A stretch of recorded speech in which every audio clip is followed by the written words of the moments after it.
सोना आगे तोर नहीं कसूर नहीं हमर कसूर गे दोनों के कैला का ऊपर वाला दूर गे आगे आशीष के छोड़ा के तो मिलोगे चिंटू या न जान से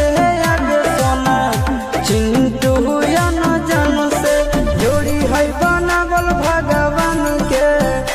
दोस्त न है इंसान के आगे सोना दोस्त न है